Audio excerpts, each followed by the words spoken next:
अभी ये लड़ाई है ना जंतर मंतर पर जाएगी, जंतर मंतर पर जाएगी। सर्वप्रथम तो न्याय और अन्याय जिसमें युगों से पहले भी हुआ है, कुरुक्षेत्र की इस धरती को मैं सर झुकाकर नमन करता हूं और वंदन करता हूं। आज की सभा के अध्यक्ष जी जो इस समाज में पितामह भीष्म के रूप में है, और आज सचमुच वो मौका भी है, आज वो मौका भी है क्योंकि इस गुर्जर समाज को फिर से महाभारत लड़नी पड़ेगी और कुरुक्षेत्र सजाना पड़ेगा।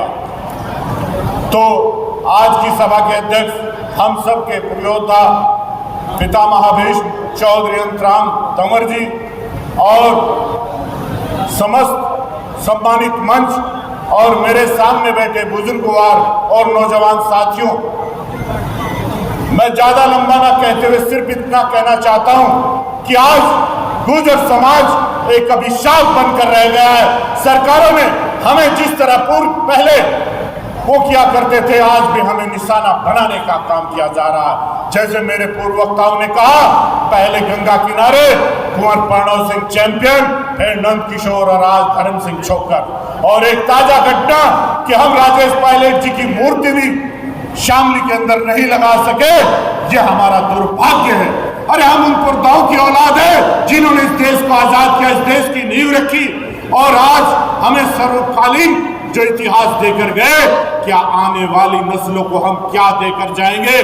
क्या जो समाज जो इतिहास हम याद करते हैं, क्या वो यही याद करेंगे? अरे हम ही कत्लेआम होंगे और हम ही कातिल कहे जाएंगे और हम ही कुआं खोदेंगे और हम ही पानी को तरसेंगे। कब तक ऐसा गुर्जर समाज ये करता रहेगा? तो मेरा आप सबसे यही निवेदन है, और साथ साथ मन से भी है कि इस न्याय को, क्योंकि ये न्याय अन्याय की धरती है, महाभारत कालीन में जब न्याय और अन्याय और मान का कुरुक्षेत्र हुआ था, तो तब इसी कुरुक्षेत्र को चुना गया था।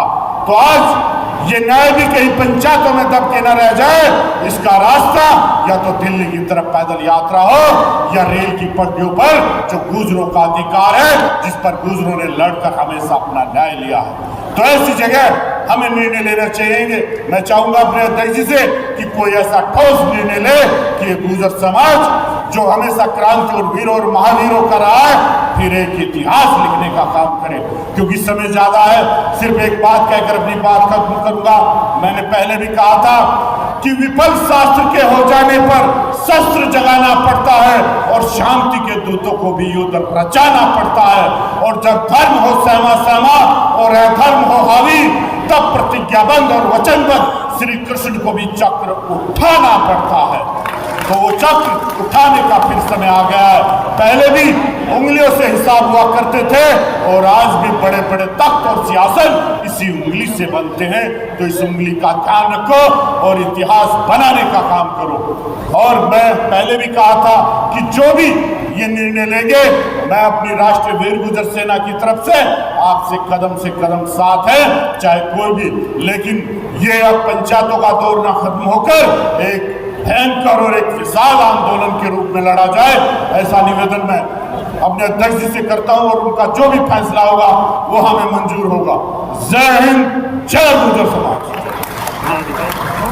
धन्यवाद प्रधान जी का। अब हमारे बीच में में रह गए तुम बोले बिना भाई कभी, अभी ये लड़ाई है ना जंतर मंतर पर जाएगी, जंतर मंतर पर जाएगी। अभी तो करनाल से श्यामलाल चेची जी भी हमारे बैठे हुए हैं, मैं उनसे भी निवेदन करूंगा, सबका धन्यवाद खड़े होकर करेंगे। श्यामलाल चेची जी, अब मैं निवेदन करूंगा साथियों, भाई पहले सभी बैठ जाएं। अब आपके बीच में हमारे समाज के विषम पिता में परम आदरणीय चौधरी अनंतराम, हाँ एक मिनट, चौधरी अनंतराम जी बोलने, उससे पहले हमारे बहुत ही बहादुर, नेक और नियत विधायक रहे भाई धर्म सिंह चोकर के छोटे भाई साथियों, धर्म सिंह चोकर ने इस हल्के के अंदर बहुत रिकॉर्ड तोड़ विकास करवाया। अभी हमारे बीच में अपने कंवर सिंह जी भी धन्यवाद करेंगे, 1 मिनट के लिए। हाँ मैं चलो